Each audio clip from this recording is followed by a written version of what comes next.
You cannot say, Ya Allah, I know everything about dunya, but I didn't know about the right to my wife.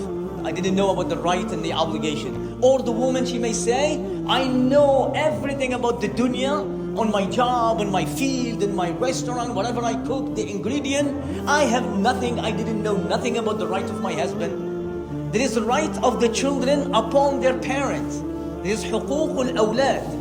Our children, they have right in Islam upon us as a parent. There's a lot of ahadith. ونؤمن به ونتوكل عليه ونعوذ بالله من شرور أنفسنا ومن سيئات أعمالنا من يهده الله فهو المهتد ومن يضلل فلن تجد له وليا مرشدا ونشهد أن لا إله إلا الله وحده لا شريك له ونشهد أن محمدا عبده ورسوله وصفيه وخليله أدى الأمانة وبلغ الرسالة ونصح الأمة وكشف الله به الغمة وجاهد في الله حق جهاده حتى أتاه الله اليقين. جزاكم الله خير for coming, inshallah.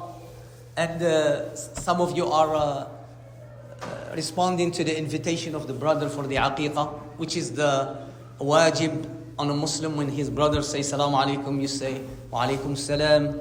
When somebody invites you for his food or for his walima, so you accept the invitation. It's an obligation of the Muslims. Today, the topic actually is so huge and it's amazing and so deep. I just want to touch something, just like we're talking to each other. I live enough to see a lot of people struggling in their marriage life. And this is, I don't think anybody who can say, I don't need to hear this. Why? Because every single of us, every human being, even non-Muslims, if they listen to this, they benefit. Even non-Muslims.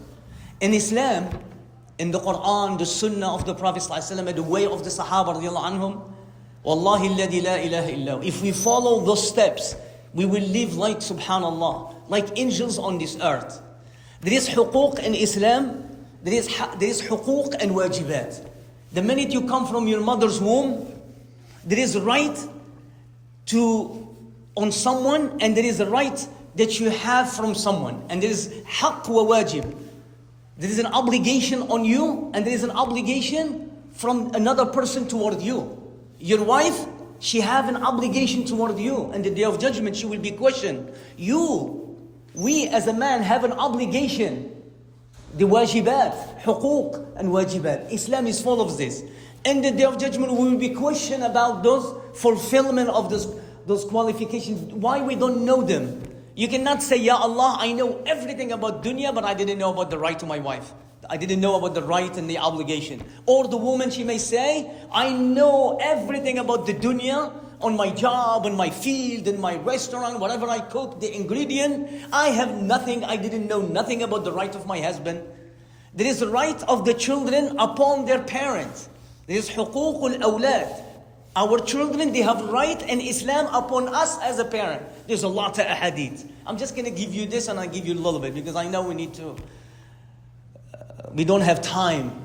May Allah subhanahu wa ta'ala save us. You have to have, actually, to be honest, we have to have every single for Allah subhanahu wa ta'ala. Of course, we're working and stuff, but still you can hear, you can listen, you can stop, This is the beauty. That you don't want to wait until you go to your grave and say, Ya Allah, can I go back and do? This is not wise. It's not from logical. You cannot just keep doing whatever, everything you do, and then you're not doing exactly what Allah wants you to do. The ulama, they say, al-ghafla, heedlessness. Allah, this is ghafla. Allah says, وَلَا تَكُونُوا مِنَ الْغَافِلِينَ. Don't be from the heedless. And we have many topics about the heedless people. Al-ghafilun, al-ghafil. You know what is ghafla? The definition of al-ghafla in Islam, that a person is doing everything in detail, except what he was ordered to do by Allah. This is called al-ghafla. He does everything. He's expert on everything, except in the matters that Allah asked him to do. In the matter of the akhirah, about salah, zakah, siyam, hajj, yawm al-qiyamah, the day of judgment, the qabr, la ilaha illallah, what the meaning? Nothing. But he knows everything. This is the state of some people. May Allah save us. Alhamdulillah, we are here to get rid of that ghafla. To learn our deen is an obligation. It's not an option. It's an obligation. Remember this. To learn your deen, it's a must. is an obligation upon us. You have to cry and say, Ya Allah, teach me my religion, teach me my deen. Even the Prophet ﷺ, he used to say, Allahumma allimni ma jahilt. Allahumma wa qul rabbi zidni ilma. Allah says to the Prophet, Ya Muhammad, say, Oh my Lord, increase me in knowledge. Can you believe this? A messenger of God, that Jibreel alayhi coming back day and night, coming back and forth from Allah to him. And Allah told him, ask me to increase you in knowledge. What that shows to us, if this is the Prophet of Allah, the best human being ever, the most knowledgeable, that Allah subhanahu wa ta'ala, He told him, وَعَلَّمَكَ مَا لَمْ تَكُنْ تَعْلَمْ. Allah taught you what you never know. علمك ولقد رأى من آيات ربه الكبرى. He have seen the miracles and the ayat of Allah, the greatest of miracle. He went all the way to Sidrat al-Muntaha. And Allah says, seek knowledge. وَقُلْ رَبِّ زِدْنِي عِلْمًا فَاعْلَمْ أَنَّهُ لَا. And we say, brother, I have so much. I learned one hadith and I says, I'm the most. No, we should increase and learn about this. So there is huquq, there is wajibat, that each one, can you believe even Allah, we have a right on Allah. If there was no hadith like this, I would not be there to say it. Because Allah subhanahu wa ta'ala, He says, oh people, you have a right on me, on Allah.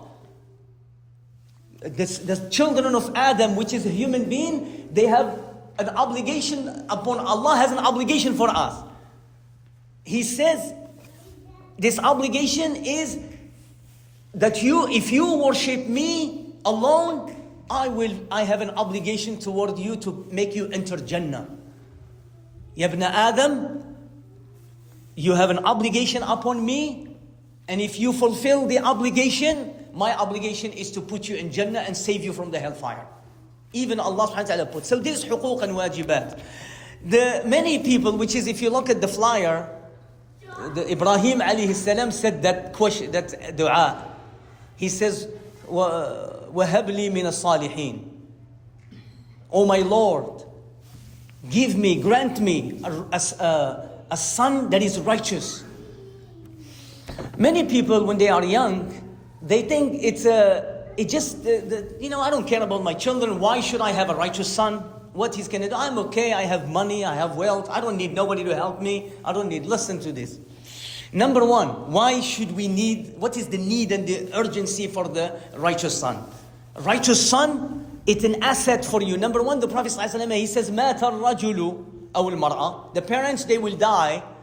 وَانْقَطَعَ عَمَلُهُ إِلَّا مِنْ ثَلَاثٍ. That all your deed is cut off now. No more good deed, no more supply to your bank account of hasanat. He says, إِلَّا مِنْ وَلَدٍ إِلَّا مِنْ ثَلَاثٍ. And he says, وَلَدٌ صَالِحٌ يَدْعُو لَهُ. He says that when you die, whatever good deed you did 100, you did 100,000, whatever, Allahu A'lam, you did back and forth. And then, subhanAllah, one topic wants me to explain to you another topic.